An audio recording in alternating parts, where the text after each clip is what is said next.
This is your dose of daily market wisdom with master trader Nick Santiago. Starting from humble beginnings, Nick has been beating the markets for over 2 decades. He shares with you his take on the profitable trades that will have you moving towards financial freedom in no time at all. To see an in-depth review of his track record and much more, go to inthemoneystocks.com. Welcome. This is your daily dose of daily market wisdom with master trader Nick Santiago. I'm Kerry Lutz. Today is 11/21/22, show number 440. Thanksgiving week ahead, which means generally a fairly dull market, Nick. Generally, it does. Generally, it does. I don't know if we can look at it that way. Usually the light volume trading period before any major holiday gives us a slightly buoyant to upside market, but this is, a strange time in history. So I think you still got to be a little bit on the fence, got to be a little bit guarded here. But generally, we should have a dull tape this week with the holiday. All right. So energy, oil and energy, we find out that OPEC is actually producing more than they said they were going to. Well, I don't know if they're doing that yet, but basically what came out of the Wall Street Journal from what I saw was that OPEC is considering to increase production by 500,000 barrels a day ahead of the EU embargo on Russia. So basically just 2 months ago, they cut production by, I believe, I think it was 2 million barrels a day. So, why such a quick change of heart here where they're going to increase production? So I find that a little bit strange. I have some thoughts on that. I think Zero Hedge put some stuff up about that, which they may be perfectly right. So, just very, very strange time in history where we're seeing something like this, especially where you're going into a point in time where, oil production is definitely declining in the winter months, right? They've already produced all the heating fuel and things like that already. Hey, and we're also starting to get the dreaded cold snap in Europe. So that's going to really dig into their reserves. They probably have enough nat gas to make it through this year, but next year is really the question here. Yeah, but here's the irony. While oil is getting hammered on this news, nat gas is up 4.5%. So nat gas has not backed off. Even when I said, the lows would be in around 5, they rocketed up to 7. Now they've backed off, and, they're still at 660 right now. So nat gas is acting well, and the chart on nat gas still looks pretty good. Hey, and we talked about that. You closed out your nat gas position in anticipation that it was going to pull back, but it looks like the pullback is going to be short-lived.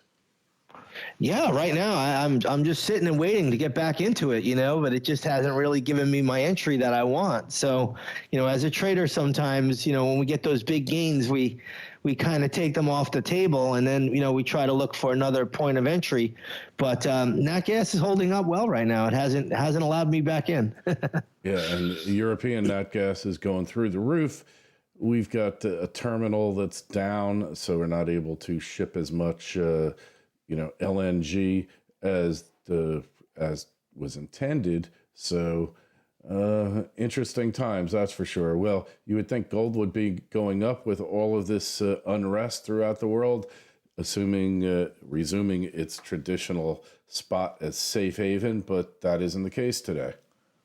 No, that isn't the case today, and that just goes to show you the wacky world of professional trading, right? I was going to say wrestling, but this is why you have to use charts. Gold did go upside a couple of weeks ago in a big way. I believe gold, if you look at gold futures, went to around, if I'm not mistaken, about 5 sessions ago to 1791, and now we're here at 1737, but you need to pull back after big advances, and that's natural. So I think gold could be setting up for another run, but right now it hasn't given me any kind of signal that it's ready to do that. All right, so let's talk about silver. It went down to almost below 20, then it was back up to nearly 22. Now it's floating around high 20. What's the deal? Yeah, so silver right now sitting at around 2076. You just had a recent run up to I believe about 5-6 days ago. We went to 22.38, and you're pulling back. Silver probably heads up to 23, and then you'll probably see another stall out. But the chart pattern on silver is just perfect because, you put the low in September, and if you look at that chart in September, Kerry, you'll see silver went as low, I believe, as 1740, and then you made higher lows. The next higher low was on the 28th at $17.89. Then you made a slightly higher low at 1801 on October 4th. Man, when you see those higher lows, those are the markets talking to you that's accumulation. It's not accumulation by, John across the street or John Q. Public. This is institutional accumulation, and that's why I love silver so much. Now, silver's not going to go up in a straight line either. It's backed off the last 5-6 days as it should, just like gold has. But silver has already left the station. It's already the horse has left the barn in this one. And again, you could get on in on this on any kind of a pullback, but silver should work its way shortly up to $23 and possibly, ultimately much, much higher. Hey, so finally, Bitcoin, which last week went below 16,000, now it's creeped back up. It's kind of doing the sawtooth pattern down, isn't it? It is. Crypto, the crypto story that's out there is probably, something like I would compare it to long-term capital management. I don't know if anybody goes back that far or traded back in. I think it's very, very similar. And, back then the Federal Reserve actually had to come in and get a lot of banks like, JP Morgan and Goldman to come bail it out. One of the banks that didn't do it was Bear Stearns, and look what happened to them. So, I think this is kind of a similar scenario, but maybe not as large. I don't know the extent, but there were so many people caught up in the crypto hype when crypto was trading above 65,000. And here it is just plummeting, and this thing is grasping on to 16,000 at the moment.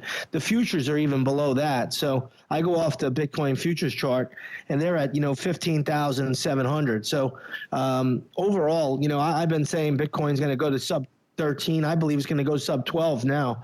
And I think that move is already in the making. And this FTX story is not going to go away anytime soon. There's a lot of, I don't even know what we call this, tentacles that go into this thing. It's unbelievable.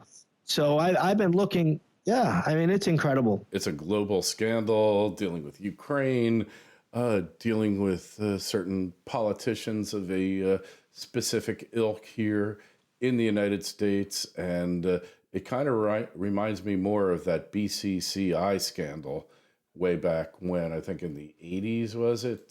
Yeah, that's a good point. The Bank of Criminals and Crooks, BCCI. Yes. That's what the head of the CIA called it. Well, this one here, you have to think about this guy too. This Sam Bankman, I don't even know his name, but he rose to like fame in an instant. It just never made any sense to me. I never understood it very well, and when I don't understand something, like crypto, I just stay out of it. I don't get involved. But, the charts don't lie, and they prove to be right once again.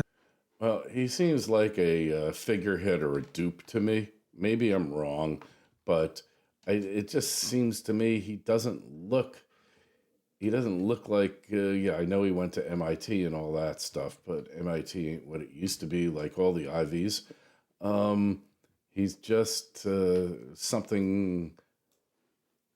This guy is like, I think he was worth $16 billion, and now we'll see if he actually gets prosecuted on this. Yeah, probably nothing will happen. I mean, he did, donate a lot of money to the politicians and things like that. He was very heavily involved in the Democratic Party. As you know, I think both parties are a sham anyway. They're just it's a left-right paradigm. But when you look at it, the guy just rose out of nowhere. He became, this big, and he had really, really big investors. I know people that have invested with him. So I just still look at this and I'm like, what were you thinking? And, they were duped too. So it goes to show you this story's got a lot of tentacles to it. And, honestly, I don't know what's going to happen here. but I just know that the Bitcoin or the crypto charts are not good, and Bitcoin says, sub 12,000 is where we're going to land. Yeah, obviously, I think we talked about this quite a while ago. You said 13. I said, I think it could go below 5 digits. That's my take on it, especially. And it's possible. Hey, if it loses 90%, it's down to 67, 70, right? That's a fair assessment, and that could happen. For me, everything is a mathematical calculation. So, that's where I come up with those numbers. But you could overshoot to that without a doubt. I mean, I wouldn't rule anything out on how low this thing can go. Hey, same here, man. Sam Bankman-Fried, another thing. Guys with hyphenated last names, you got to wonder about. And if I get flack, I don't care. It's weird. And, he is the Bernie Madoff of crypto, right? He is right now, and there's no changing that. So, when you look at this story, it just gets more and more crazy and fascinating by the day. I'm watching this thing like a soap opera, like that show Dallas when I was younger. I mean, this thing has turns and twists, and you don't know who the next person is that's getting involved in it or was involved in it that's trying to hide their name. So this is a wild one. Yeah, well, he ain't no JR, that's for sure. JR would have figured this out, and JR would come out smelling like a rose, and everybody else would be in the dumps. This kid's not quite that bright, but yeah, it's something. Hey, an 85% pullback on Bitcoin from its peak, which could well be the case. I don't know about the Fibonacci numbers and all that. Would bring it down to 10,000, right? Yeah, we've already broke those Fibonacci numbers. There's no more land left on those. So when you look at this now, this thing is just at new lows now. It's nothing. There's really nothing really good here. You have to go back now and just look at this thing probably landing at around the 11,500 marker. Then it's 10,000 because that's an even number. Markets love those whole round numbers. And then we go to your projection, Kerry, 5,000. Yeah. Hey, well, could be, but it could be. Hey, I wouldn't rule anything out with this thing. Hey, one other thing we should discuss here is we've had a couple of really bad crashes right around holidays recently, which never used to be the case. You think a Thanksgiving crash is a likelihood or even a possibility? Well, I don't know about a crash because I don't have a crash penciled in. But what I would say is a decline is very likely. Yeah, we could sell off into the end of the month. I would not rule that out. Generally, as we talked about in the beginning here, the light volume keeps things floating higher. But I would not rule out, a pretty good decline going into the end of the year. I certainly think that's a fair possibility. Yep, agreed. Well, I guess we'll have to sit back and see. But these holidays have become dangerous times, especially when you consider, the big boys, they're all on holiday. They'll be on holiday for the rest of this week, and coming up in December, they'll be off from, right around the middle of December to the end of the year, doing whatever the 1% does, whether it's skiing in Zermatt or hanging out in St. Bart's, whatever they do. And that's where it's almost a foregone conclusion when they're away and the B team and the C, even the B team's gone and the C team is in there, they don't know what to do in this situation. Yeah, when the JV squad's holding the reins, that's when you got to be careful because there could certainly be problems. And, we have that going on this week, obviously, and we'll have that going on, as you said, when we enter, towards the middle, the latter part of December. So, it really is an interesting time period. And that's why I tell everybody, just stick with the best chart pattern setups. Don't mess with anything else. Let the charts guide you, tell you what to do. They're going to be your most reliable source. And again, just got to learn how to read it. That's all you have to do. Now, it is oftentimes in the lightly traded markets, that's when you'd see the futures pile in and raise the markets up dramatically, and it doesn't look like that's going to happen here. No, it doesn't look like it right now. Today you're definitely looking, a bit weak regardless.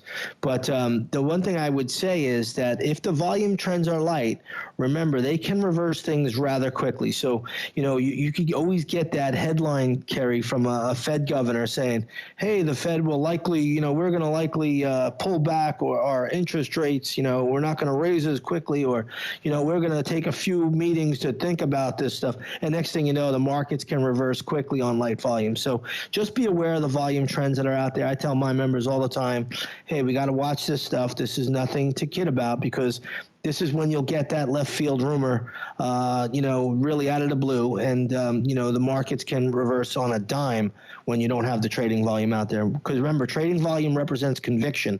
When you don't have it, you don't have conviction. All right. Well, that's it for today. Make sure you go over to Nick's site, inthemoneystocks.com. See how he's made these recent calls, which have been spot on. The big call, of course, was that the Fed wasn't going to back off, and it wasn't going to pivot. And that certainly has been true to date. The Twitter feeds at ITMS, at Nick Santiago01, at Kerry Lutz. Your comments are welcome, KL@KerryLutz.com, and don't hesitate to put them up on the YouTube channel. And Nick, we will try to touch base with you on Wednesday.